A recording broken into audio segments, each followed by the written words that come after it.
Thank you.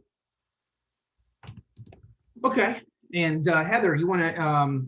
Heather's here as well. Um, Heather and I are from Working Well. I am the past president, current past president, and Heather is the past president from Working Well, a nonprofit group here in town that we offer various lunch and learns.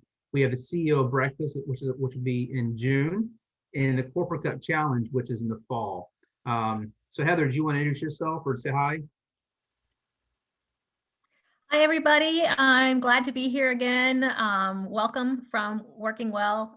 We're really happy to be offering this 12 weeks of wellness series. And I think that this topic especially is going to be one that is valuable because it comes from Brian's personal lived experiences of incorporating healthy habits into his life. And there are definitely some to learn from and great tips in this presentation. So I'm glad that you're all here. Thank you, Heather. And it looks like we have Kevin. Kevin, do you want to say hi and introduce yourself?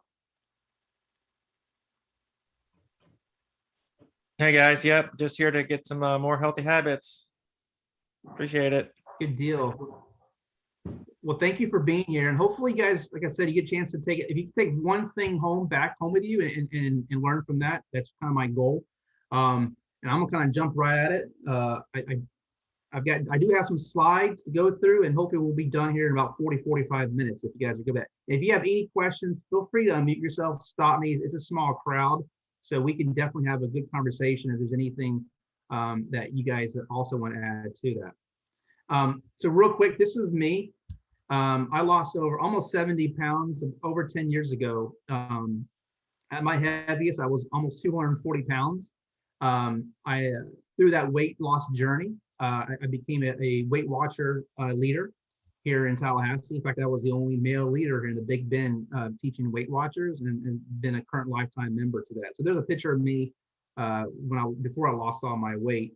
I've gained some of it back, hovering probably about 180-ish right now. I'd like to lose about 10 or 15 more pounds to get back to where I was before. And I do want to share something, kind of kicking things off. I am not a dietitian. I'm not a nutritionist. I'm just sharing, like Heather said, some things that I've learned along my journey.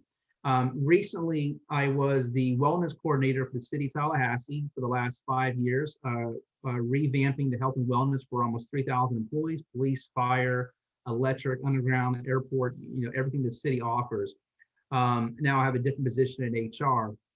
And actually, Heather is our wellness consultant with her business, and I'll allow her to share some of that later on about what she does for her passion for health and wellness, especially for city employees. So, and I've had a chance to share this same presentation. I actually started, I did this for my church about 5 years ago for men. And then I've done this several times for city employees at Lunch and Learns. And this is traditionally a 6-week training that I've condensed into about 45 minutes. And each of these I kind of expand on, talking about some of what we're going to be talking about today. So the first thing I want to kind of jump at is, why did you choose to come today? And I'm going to share with you just some of the things that I've shared with the city employees in the past. Is why do you want to learn about healthy habits? Of course, these are all rhetorical questions. Is there somebody that you need to stay healthy for? What will happen if you don't make those health changes? And what are some reasons and the emotional power to keep you on track when weight loss gets hard? And I'm particularly talking about weight loss, but you can use this for any types of any kind of opportunities to make some differences the way you live your life. For me, it was staying. Weight loss is a big struggle. For me, when I first started this journey almost over 10 years ago, I didn't have a child yet. My wife and I, we have an 8-year-old daughter, and I had to learn through that process what was to understand about weight loss and why it was important. Because right now, even through my journey of losing weight, I need to make sure that I'm there long term for my daughter and my wife. We with the city, we had in 2017, 18, we lost a firefighter in the middle of the night to a massive heart attack. It was actually the same night that we had a 4-alarm fire at the Gaines Street bookstore. If you guys remember that fire we had on Gaines Street, and Lieutenant Atkinson passed away that evening in the firehouse. And I remember thinking, I was like, wow, here you had a 43-year-old health, before that, I thought it was a health thing to think of firefighters. And you think the safest place in the whole city that should be healthy and should be safe was the fire station. And he died in the middle of the night in his bed in the fire station due to cardiac arrest. And that hit me really hard. He's about the same age as me with, kids and all that going on. He just had a massive heart attack. And out of that spurred a lot of initiatives with firefighters in ways that we can keep our first responders healthy. So the first thing I'm going to share is setting goals, setting smart goals, seeing those goals, see the results. And we're going to talk a little bit about how you set those goals and really just to be smaller, realistic goals and more achievable, more benefit, and they have benefits. I also like to say, don't get hung up on a number. When I was teaching Weight Watchers and weight loss, I would tell folks, especially the men, don't get focused on the big number at the end of the day. Focus on, enjoy the journey. If someone would have told me, hey, Brian, over 10 months, you're going to lose almost 70 pounds, I would like, no way, no how, it's not going to happen. I've tried everything under the sun to do that. But if I looked at if I took those weight losses into smaller increments by monthly or by week, and said, okay, by my first 60 days, I'm going to lose 5 or 7 pounds. And then I started to change the way I approached that. It wasn't so much about the number. It was, for me, my goal was I wanted to wear a pair of jeans or wear a shirt the right way. I would have to wear like bigger shirts just to feel comfortable. Another thing that I hated when I was growing up was taking pictures with family pictures. I hated the way I looked. I had a really bad self-image of who I was. And I wanted to stand behind other people and not be in the front taking pictures. And as I started to gain more confidence in myself, then that's when I realized I'm starting to look good. I feel good. I look good. And there's no reason to hide behind everybody else in those pictures. And I look back and on some of those family pictures that were, to me, kind of lost, because I did not feel good about myself. So I started to transition, not focus on the number of weight loss goal, but on like, I always want to walk around the neighborhood without having to feel huffy and puffy, or I want to climb those stairs, like 4 or 5 flights of stairs without having to feel like I just ran a marathon. When I started to take those baby steps, then the bigger goals started to come more in focus. And I told folks a while back too, when I was teaching, that you didn't gain the weight overnight, you're not going to lose it overnight. It's a journey. It's a journey to gain the weight, and it's also a journey to lose the weight. And I'm sure if some of you guys have probably seen this before, but doing SMART goals, I'm sure you've seen this, where you want to set a specific goal, a measurable goal, achievable goal, and then a realistic goal. And I'm going to give you guys an example here in a second. And then finally, you want to make sure your goal is time bound. So what does that mean? So if you were to say, okay, Brian, I want to lose 25 pounds in 30 days. First of all, I'm going to say, no, that's not going to happen. First of all, if you do, if you hear any kind of weight loss gimmick to say that, run the other way or throw it away. That is not recommended. But losing a pound a week is a good average. So I'm kind of get ahead of myself here. So let's use the analogy of SMART goal. Let's say, for example, I taking weight loss out of the picture. I want to get back to a fitness level that I used to be. So for this goal is I am going to train for a 5K that is in 6 months. Okay. Well, that's a realistic goal, trying to run a 5K in 6 months. I mean, if you've never run a 5K and say there's a 5K coming up soon, say next month, you're going to have to train for that. You're not going to jump off the couch and just run tomorrow morning to do a 5K if you haven't done it in years. So how are you going to do this? So your first goal would be, I am going to do this by running 3 miles in the park 4 times a week, Monday, Wednesdays, and Fridays, and then Saturdays at 4 p.m. You see, it's very specific, it's measurable, it's attainable, it's realistic, and then finally, it's time bound. You can use the same analogy in whatever your capacity is, whether, and we'll talk about some of these here in a little bit, about nutrition, fitness, sleep pattern, drinking water, being hydrated. For me, I'm not a big water drinker. I need to be, and I need to be more of a better, just being more hydrated, just drinking more water. And if I'm not a big water drinker, and I know that's a goal that I want to set out to achieve, then I could set out some specific goals. So I know I'm not going to drink 84 ounces tomorrow, but I might be able to drink 48 ounces by tomorrow. Maybe flavor with some raspberry infused water with like some raspberries, strawberries, maybe lemonade. And then I can slowly increase it where I can achieve my goal, say 84 ounces in, I don't know, 3 weeks time span. You can use that same analogy for SMART for any type of goal you're trying to accomplish. So the next big part of a healthy habit is, what is your motivation? So I talked about this a little while ago. What motivates you deep down to lose weight or be healthy? You'll be shocked at how much more weight you'll lose over the next month or so when you have the right mindset fueling your action. So if I was to do this in my normal 6-week training, I actually show a couple of videos here about mindset, why it's so important. And getting back to earlier, one of the first questions was, why are you here? What is your motivation? Like I said, for me, it's making sure I'm healthy for my wife and my daughter. My dad is morbid obese, and he motivates me actually when I see him.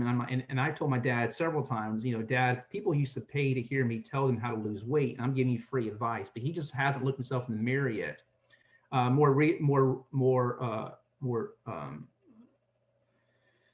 Short term here, more recently, my sister has been battling diabetes 1, and she's not even 100 pounds, and she's been battling diabetes. And so I talked to her about how does she need to get motivated to lose where she needs to be in her sugar levels exact range. And that's also tied to her being a mom with 2 sons, and that should be her motivation. But my first question to you guys would be, what motivates you deep down to lose weight and be healthy? When I was starting my weight loss journey, I actually took a picture of myself, and I kept that picture in my dashboard of my car. And I'll get a little personal here, and we'll talk about this a little second about nutrition. But for me, I struggled a lot with fast food. I'm not sure how many of you guys can relate to that, but I really, really love my fast food, and that was where a lot of my weight was. And I moved here from South Florida in 2006. But through my experience in South Florida, fast food was a big part of that. That mean I would have dinner at my fiance's house, which became my wife, and then I would go home to Taco Bell. And there was a Taco Bell in between my wife's house and my house, and my girlfriend's house at the time. And I would get 4 soft tacos, a bean burrito, finished off with a Mountain Dew at 11 o'clock at night. And I did that 4 or 5 times a week. And then when I started losing the weight, I took that picture of who I was and I put it in my dashboard. Anytime that I was motivated or I thought I was hungry, and I went, I'm going to pull over to Wendy's or McDonald's at 10 o'clock at night and get, what harm is an extra junior Whopper with cheese going to do to me? That picture that I would put in my dashboard was just a reminder that, and I put on there in big black letters, never go back, never go back. And that was for me, my motivation, that I did not need to be, I didn't need food to drive me. And I didn't need food to be my ultimate motivator. I needed to be control over that. And it wasn't until I started to understand that where I started to understand about me losing weight and for me to have the right mindset to make my decisions. So I'm going to share with you real quick about another healthy habit is you got to have the right foundation. And these include the top 4 that I like to do. We've all had failures in the past. For example, I tried to lose weight, hasn't worked. I tried to drink water, I can't do it. I've tried to run a 5K and train for a 5K. As soon as I start running, I get aches and pains, or I get a cramp in my hamstring or my thigh, or I can't do it. But we should use those, put our failures to use. It's okay. It's okay to acknowledge, hey, I have struggled with my weight for a long time, or I've struggled with sleep or drinking water. It's okay. And it's okay to use those failures to use. It's just don't let those failures dictate you. The second big one that I like to create a foundation for change is use the power of vision. So if I say, hey, I want to lose 60 pounds in 12 months, well, what does 60 pounds look like? If you were to take like a visual, a gallon of water is about 5 pounds. Well, if you get 12 of those gallons of water put around you, That's a lot of weight. That's a visual image to say that is a powerful image. Or next time you're at Publix and you look at the water section and you look around and you see 12-gallon, 1-gallon bottles, that's almost 60 pounds right there. That's a visual that kind of jumps off the page. But what you want to do is taste it, feel it. You want to take ownership of that vision to lose weight. For me, for example, I told you about putting clothes on that really fit me. And I when I was losing my weight, I envisioned what it would look like for me to be at my ideal weight, wearing a nice suit that fit me well, a nice pair of pants that fit me well, a shirt that fit me well. Those things go a long way. When you can touch it, you can taste the vision. The third thing is have the right mindset for change. If you don't have the right mentality to make the change, and you know what, with obviously everything that's happened with us the last 15, 14 months of the pandemic, sometimes we've got other things at play here, health factors or family factors or job change, and you might not be in the right mindset to make a change for today, which is fine, but doesn't mean tomorrow morning that you won't be. And it's how you approach your mindset every single day to say, today is a day. And I told you about my dad, and I get a little personal with my dad. My dad he just turned 70 last month or a couple of weeks ago, and he's still about 100 pounds overweight. And I told my dad, you've got to do something.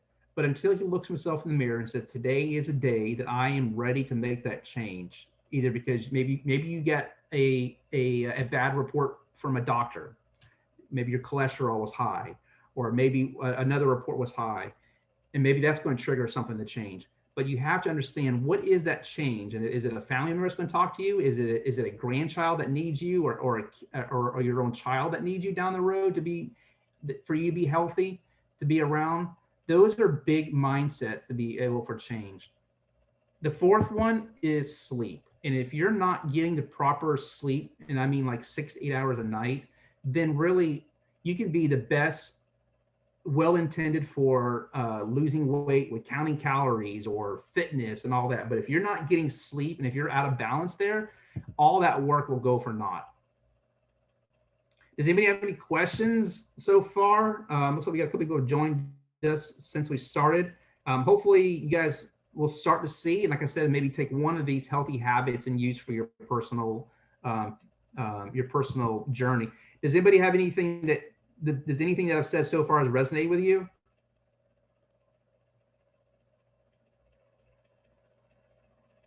Anybody?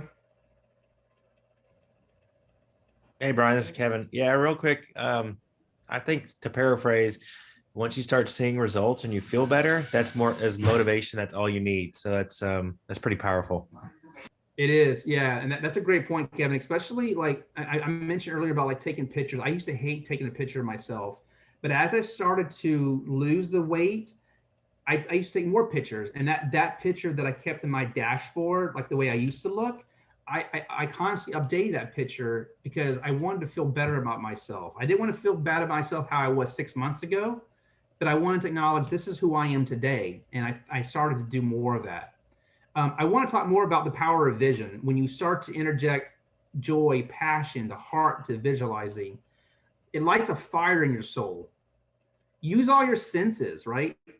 Look at the details. What does your goal taste like? Smell. What is that goal that you're trying to accomplish? What does it physically taste like? I like this one. Be the star, not the audience, right? Don't see yourself standing on the stage giving a speech. Imagine that you are on stage giving that speech. Like you are the one delivering that. Like let you be the focus of that. So many times you want to focus on other people, but I think it's good every once in a while to put the spotlight on you. Let you be the star. There's no need to sit in the audience. You be the star and what's going to drive you for success. I mentioned earlier about mindset. You need to determine your why. And there's a really powerful video that I usually show here. And obviously for time purposes, I'm not going to be able to show that. But you need to determine, what is your why? Why is it important for you to be healthier? Like I mentioned earlier, but because it could be like somebody needs you to be around in 20 years from now to be that provider. Somebody needs you to be able to go home tonight and make dinner, or to go home and to play t-ball with on a weekend, or coach soccer game. What is that why that's driving you? And that needs to, and until you determine that we're not all here by ourselves and other people depend upon us, that is why, for me personally, is why it was a big part of who I was for me to change my mindset. I want to talk briefly about, okay, Brian, this is great. You mentioned sleep, but I don't sleep well. What are some things you can give me some tips? So here's some 3 quick tips to sleep better. Build a good solid rock foundation, a routine. Get a ritual done every night. If it's reading a book, listen to music, wind down. I would also include, what does that mean for the morning wake up ritual?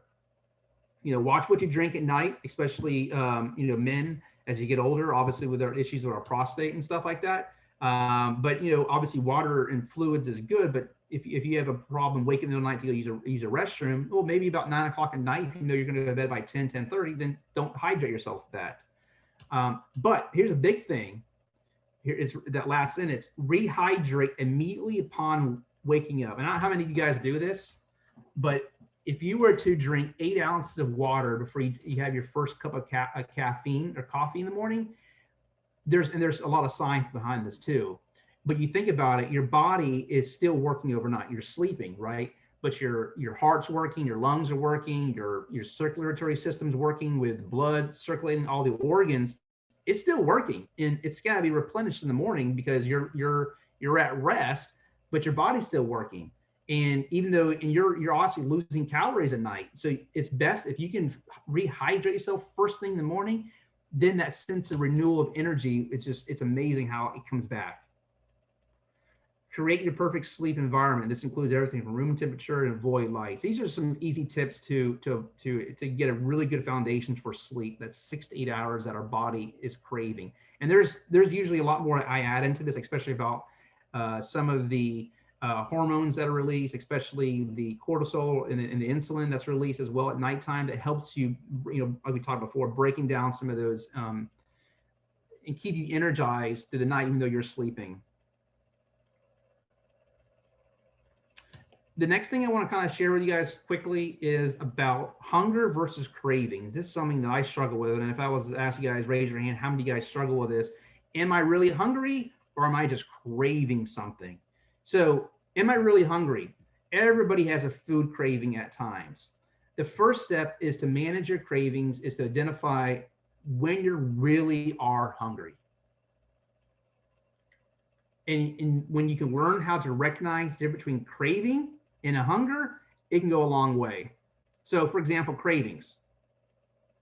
These are usually for comfort foods like chocolate, sweets, fatty foods. I'm craving a Three Musketeers at 2 o'clock in the afternoon. That was my go-to. When I was at my heaviest in my Taco Bell experience days, how many of us are like at 2 o'clock in the afternoon? In fact, I haven't had lunch yet, but at 2 o'clock after lunch and your stomach's growling, you're just craving to go to the nearest vending machine and get, if you're like me back in the day, it was as a Mountain Dew bottle and a Three Musketeers every single day at 2 o'clock, because your body was trained and recognized, I'm hungry at 2 o'clock, or I'm hungry at 10 a.m. Feed me, give me something that just to give me that, satisfy my cravings. Hunger, these usually occur when you haven't eaten for a few hours or more. And we've all been there. You either get a stomach ache, a headache, you feel weak. That's hunger. And they can usually be satisfied by a healthy snack or meal. So I think it's important to understand the difference between a craving and what is a hunger. So what do you do if you have a craving? It happens, and we all can't avoid it. Sometimes, like, these are some tips that I've learned. Sometimes if you distract yourself, like if you're craving, like I'm craving a piece of chocolate cake today, like we had chocolate cake, the last couple of days we made that, and it's sitting there on the kitchen table. I'm craving for a slice of it. Well, let me just distract myself for a few minutes, and maybe if I don't come back to it, maybe I'm still hungry for it.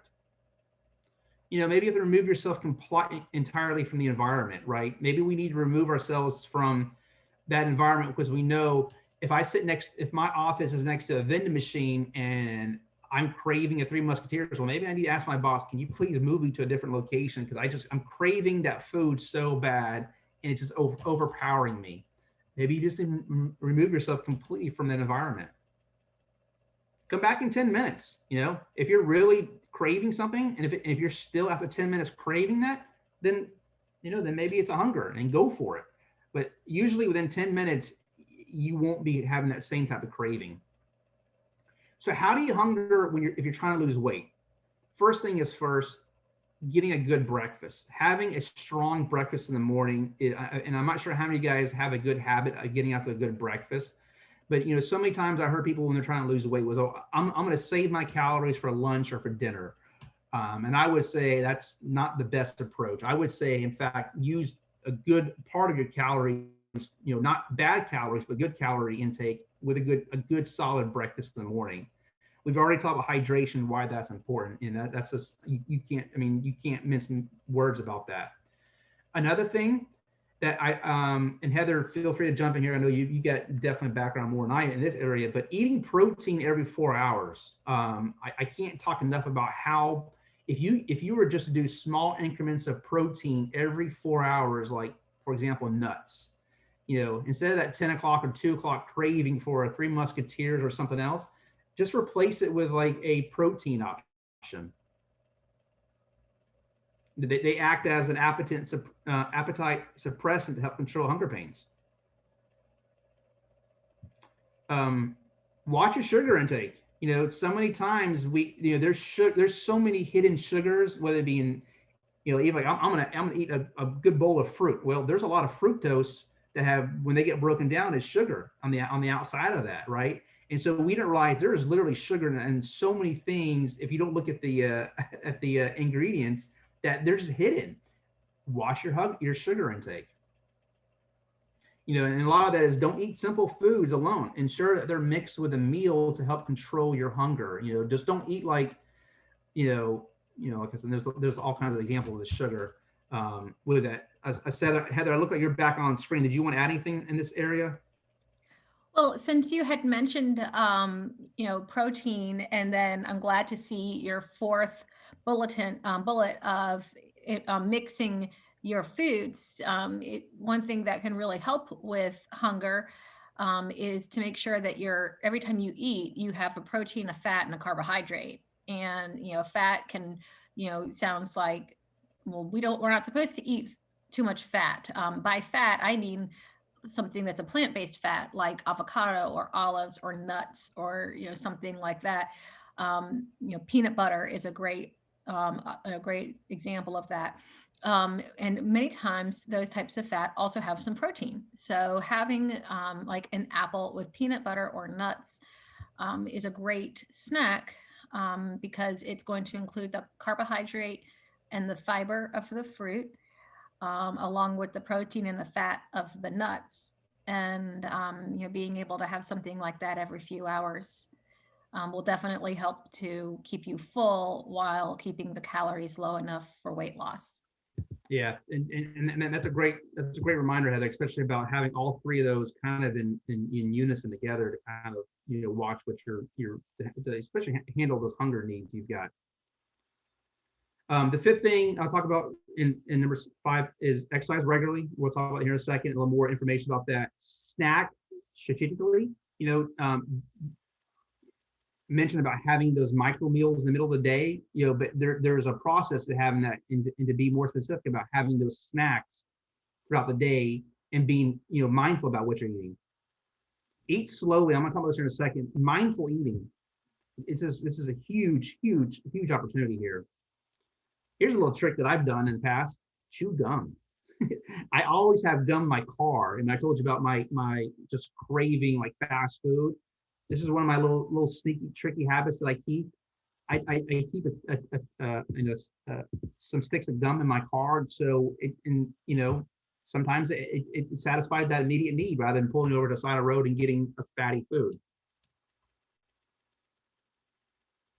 Okay, these next 2 slides, these are really important. And if you have never heard of mindful eating, I'm going to share real quick this concept. This talks about slowing the process down when you're eating something. Pay attention to what you're eating, listening to your body. Mindful eating encourages you to be more conscious of your food choices. Really taste and enjoy your food and stop when you've had enough. How many of us have had a food, whether it be a meal, right? And you're eating, and all of a sudden you're like, wait, where'd it go? What did I just eat? And then all of a sudden you're like, I don't even remember eating that. I'm still hungry because I did not focus. And the mindful eating is really to salivate on, man, that was a really good piece of steak. That was a really good mashed potatoes or green beans. It's okay.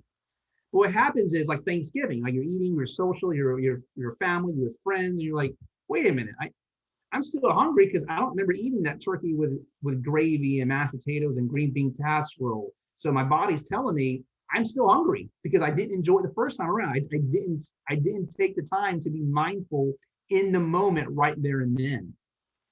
This is a cool slide that I found from a psychologist, Christopher Willard. So on the left-hand column is mindless eating. This is what we typically are used to, the majority of us, right? We eat past we're full, we ignore our body signals. You know, how many of us have been there and our body's grumbling? How many of us have been there where we know we had a pretty good sized meal and you're like, you know what, let me loosen my belt buckle a little bit more here. I think I can add a little more extra, eats or a couple extra calories. Your body's telling you you're full. Brian, you are full. Listen to your body. Stop. You don't need to eat anymore. Mindless eating includes eating when our emotions tell us to eat. We're sad, we're bored, we're lonely. But mindful eating is eating when our bodies tell us to eat. Our stomachs are growling, our energy is low, we're weak, we get a headache. That's when you need to eat. Mindless eating includes eating alone at random times and places. You know, just randomly at 10 o'clock at night, I'm gonna warm something in the microwave and I'm just gonna eat. Well, maybe you're hungry, maybe you are. But mindful eating is eating with other people at set times and places. You know, that's, I know it's kind of hit and miss now, especially with this whole pandemic stuff and eating, socially. But if we can be more mindful eating, it'll make a big difference. Eating foods that are emotionally comforting, mindless eating. Mindful eating, eating foods that are nutritionally healthy. Mindless eating and multitasking. We talked about earlier, doing multiple things at once. Being a moment is mindful eating is when eating, just eat. Focus on eating. Don't focus on like doing, and if you're like me, do what I say, not as I do. But on a Saturday watching the football games, and all of a sudden you're eating all your snacks. And you're like, what did I just eat? And then finally, number 6, I think is one of the most important, considering a meal as the end product. Where, maybe just focus on where does the food come from? How's it processed? Where is it made from? Where was that? I'm not talking about like, where was that cow in pasture when you eat beef? I'm not talking about that. But, but be in the moment of what you're eating rather than just eating to eat. That's, I think gets you go a long way. Yes, ma'am, Heather. I was going to chime in here also that sometimes one of the barriers to mindful eating can be this feeling of scarcity that we have, that if I don't eat it now, I'm going to lose my opportunity. Or if you live in a house where you might have teenage boys with endless metabolisms, if I don't eat my food now, somebody else is going to eat it. My leftovers will be taken out of the fridge. And, I definitely have experienced this. And sometimes, having the conversations, like labeling what's yours in the fridge and putting a threatening note on it to what will happen if somebody eats your leftovers. I'm saving this for when I'm hungry. And then also remembering that we are really fortunate to live in a community where we've got access to 24-hour grocery stores, within a few miles of our house most of the time. And so if we're ever having an emergency when we absolutely must have that type of food, it is available to us. And sometimes that can help us to take away that sense of urgency or scarcity of, I have to eat this now because this is my only chance. It's not our only chance. We can always go, we could make any type of food that we want to at any time, or we could go and get any type of food that we want to within reason at any time. And so sometimes that can help with eating mindfully, is just remembering that it's not as urgent as it feels in the moment. Yeah, that's a great point. I wish we had more time, when I teach 6 weeks, but I focus on this as well. I struggle a lot with eating out, like I told you guys. When I started to I want to be in control over what I'm going to eat. And that includes when I go out to, for example, Outback Steakhouse, right? Instead of me just mindfully going into Outback and just ordering whatever's on the plate, I would go with a plan. I had a plan. I knew exactly what. I already did my research. I went to the website. Most companies now, restaurants have their nutritional information online. It might take a few minutes to kind of do some researching. But some of the misconceptions, I can't lose weight eating out. I'll just order a salad and lose weight. I don't want to upset the wait staff. It's too hard to determine the calorie intake for items. There's no way to have my dessert, right? I'll talk about dessert here in a second. But you can. I mean, you can eat out with a good approach. Take your time, plan. Go to that website for example, Outback Steakhouse. How many calories is a 6-ounce sirloin steak have? How many? If I want my size to be a salad or with a baked potato, fully loaded, do your research. Already come there. In fact, when I go to a restaurant and the waitress is like, okay, what would you like to order? I'm like, I tell her exactly to the T without even looking at the menu, because I already have a plan going into that. The thing is, you might say, well, Brian, like today is Administrative Professionals Day. Normally I would take our staff out, to the Harry's Seafood across the City Hall. And I would be so freaked out, like, oh my gosh, I feel pressure because everybody's getting a nice, salmon steak or, a jambalaya that Harry's has. And I would get, in the past, I would be so freaked out because I wasn't in control. Whereas I would be now better planned. So, hey, yep, I'm going to Harry's Seafood and I know exactly what I'm going to order because I've done my research. And I'm going to be in control over what I'm going to be ordering. And tell like the waitress, hey, you know what? I know you guys back there put a lot of butter on that steak to make it nice and brown and glisten. Do me a favor. I don't need that. Or for example, when I go to Olive Garden, I tell the folks there that garlic breadsticks that you guys slap all that butter on. For me, you can give my family the rest of that butter, but for me, can you give me a plain breadstick? And the waitress looks at me kind of like, huh? Oh, okay. And in the past, I didn't want to make her mad by asking her that, but they'll work with you, especially if they want a nice tip. They will cater to your needs. And all it asks is for you to ask a simple ask to them. And more times than not, they will respond. All right, real quick, healthy snacking. Remember I talked about before, mine was 10 o'clock and 2 o'clock. So guess what? Those two time slots always happens on a clock. You can't avoid 10 o'clock. You can't avoid 2 o'clock. It's going to happen. Your stomach's going to remind you of that. So instead of like freaking out at 2 o'clock, oh my gosh, what am I going to do? And I know I'm going to be hungry this afternoon. Be prepared. Have a plan, right? So these are some general guidelines. On average, 150 to 250 calories. Have less than 3 grams of fiber, 5 grams of protein, no more than 12 grams of fat. Those are some general guidelines when you're trying to find a really good, healthy snack option for you. For me, like I told you, I'll give you guys what I've done in the past, like 2 o'clock, I love chocolate. I love chocolate. Now what I do is I actually I make my own trail mix. I'll get a cashews, I'll get some peanuts, I'll throw in some chocolate chips and some raisins.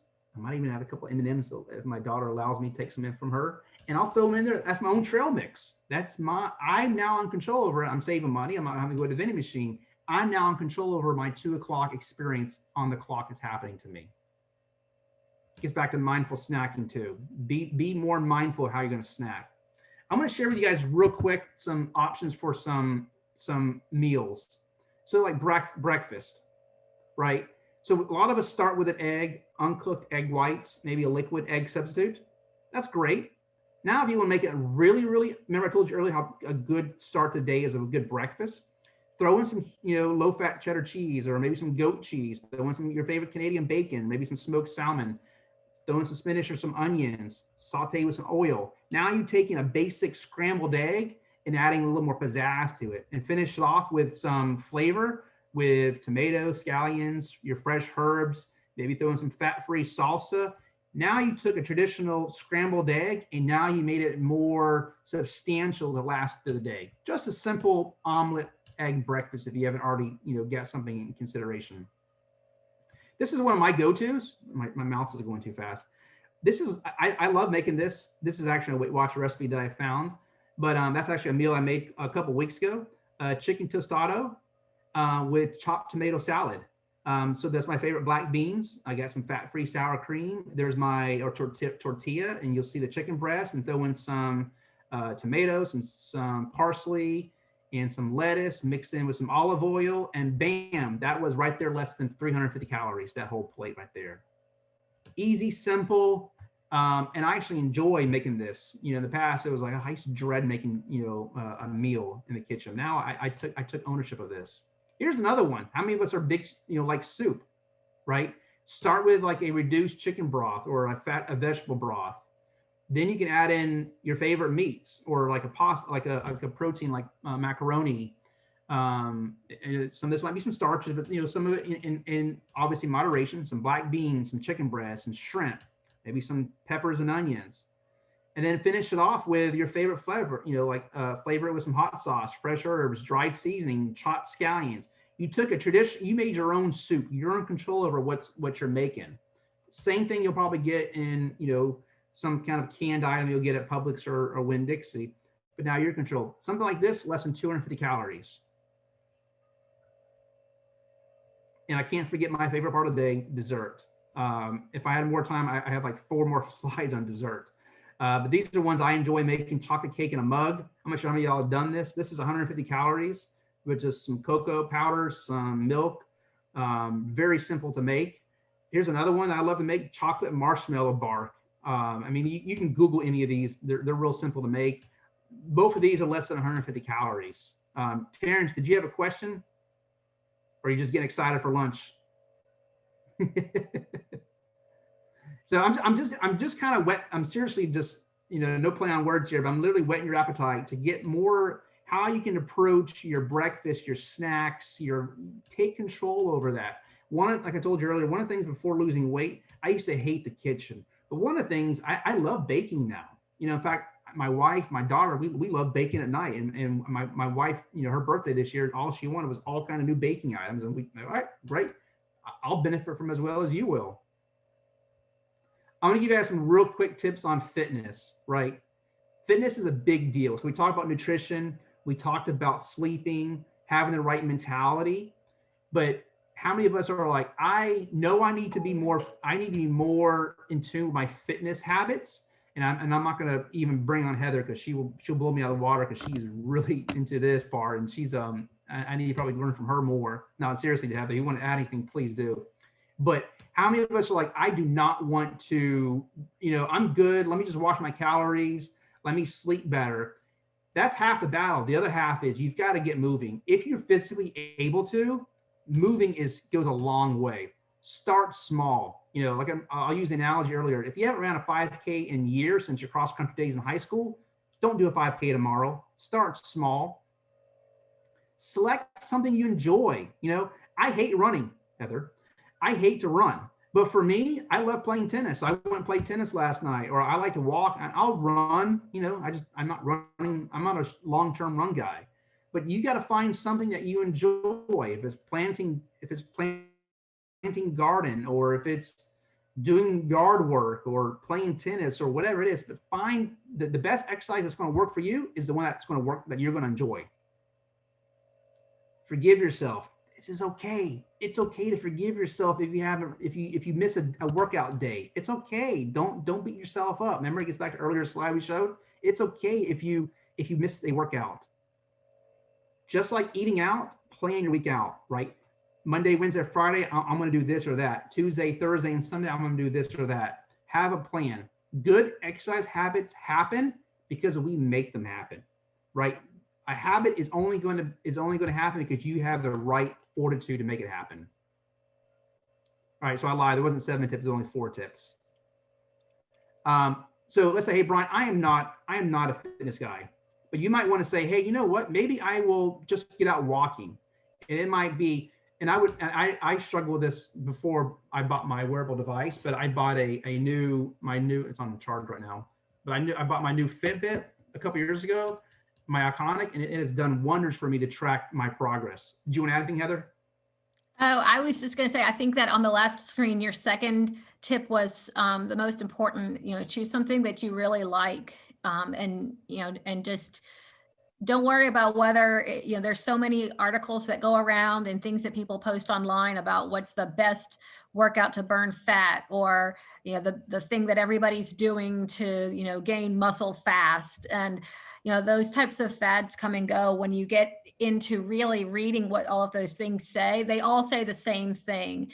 And that is, get out there and get moving and choose something that you enjoy and do it. The key to exercise is consistency with intensity. Just like you just said, frequency and intensity.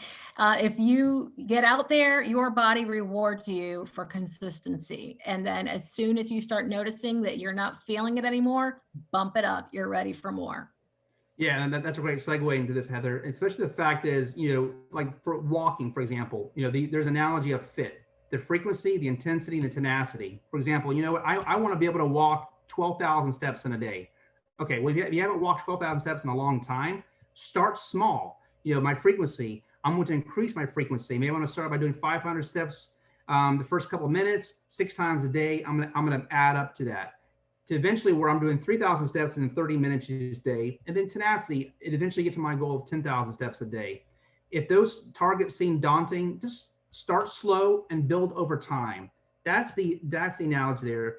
Any place you go to, any fitness place you go to, they'll use a similar type of approach, using fit, the frequency, the intensity, and tenacity, increasing as you go. But the biggest thing is you take control over what works for you. I'm going to give you guys some real quick things that I do in my spare time. So say I've got like 1 minute or less, I'll use my stuff at my home to do some of these things. For example, I'll do a push up against the wall, or I'll do a squat while watching TV. Take the stairs. You hear about those things. Or I'll park further away when I'm going shopping at Publix or whatnot. Maybe I'll do a plank during a commercial. I'll hold my own body strength on the floor to build my abs up. If I have 5 minutes or more, maybe I'll incorporate some calf raises. I'll do some lunges. We all know our push-ups. These are just little things to do to get your just some real quick fitness habits to increase your heart rate, which eventually is where the calories will get burned. So you don't have any time. Maybe you have no equipment. For example, say you're not joining a fitness room. Well, go outside. Run for a quick 5-10 minute walk. I started doing this recently. I'll walk to one mailbox and then I'll jog to the next, walk to the next, and jog to the next. I'll do it for 30 minutes. I play a game with myself. Maybe the next time around, I'll do 2 mailboxes the next day. And then eventually I'm running like 4 or 5 mailboxes. And all of a sudden I'm like, whoa, I just ran like 500 yards. Heather? It's funny because, you said you don't like running.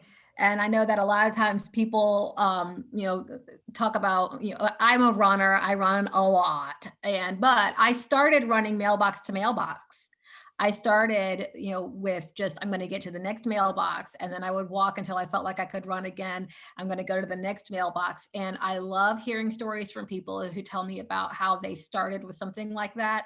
And then they just allowed themselves to be curious enough to find out, what else could I do? Can I do 2 mailboxes? And, a lot of that, especially for men, a lot of that is, leaving your ego behind and not worrying about what other people think you should be able to do or you should have done in the past, but just focusing on what you are doing today. And, taking it one step at a time literally is a great way to get started with something really big. Yeah, and thanks, Heather, for that, because I think it's a good reminder. If you're not a big runner, maybe jog. Start by jogging from one mailbox to the next, and all of a sudden you'll slowly increase your intensity. Focus on abs, and there's all kinds of things you can do that.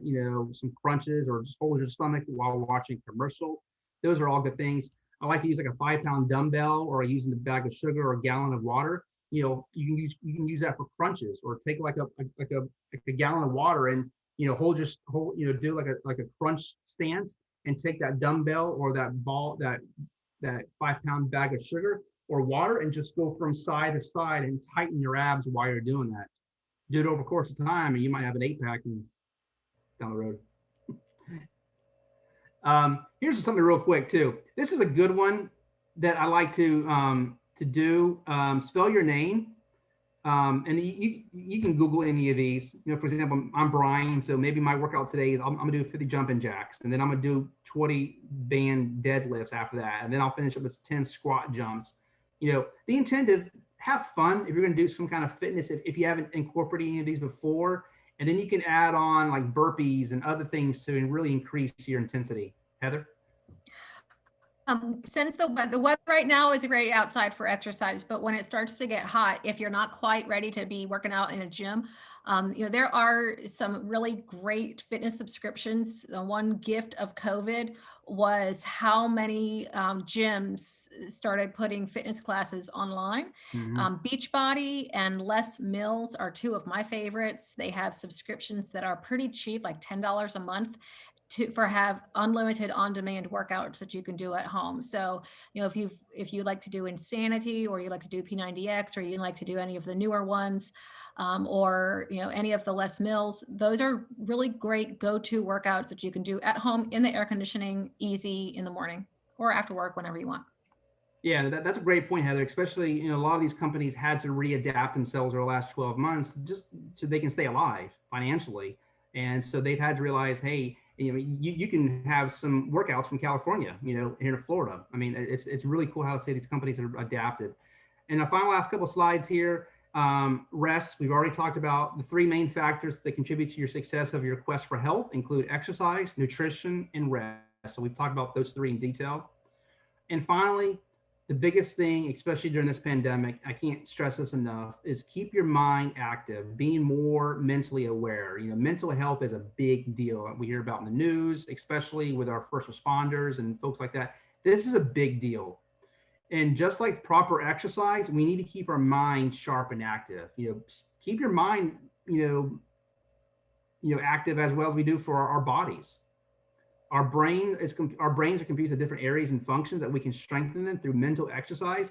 And just like if we don't utilize a muscle in the rest of our body, those parts of our brain, they become atrophied and for lack of practice. So kind of the same kind of mindset with using that for another muscle in our body.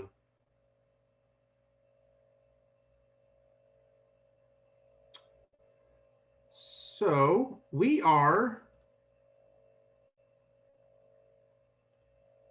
that was it. I kind of went through 6 weeks and about 45 minutes. Looks like we have several more people join us. Thank you guys for joining us. Get about a minute or so. Did anything jump off the page for anybody? Did anybody learn anything, like a new habit they would like to take and share with somebody?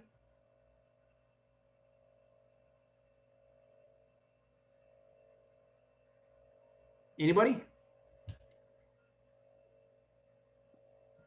I already talked a lot, so I'll be quiet. One of the things I learned about, this is Terrence. One of the things I learned is putting your failures to use. Sometimes those are the things that kind of hinder you from progressing and getting better. But if you look at it, what did you do well, what you didn't do too well, you can use it for a motivation factor. So that's something that I had not thought about, and I found it very interesting, and that's something I'm gonna definitely do.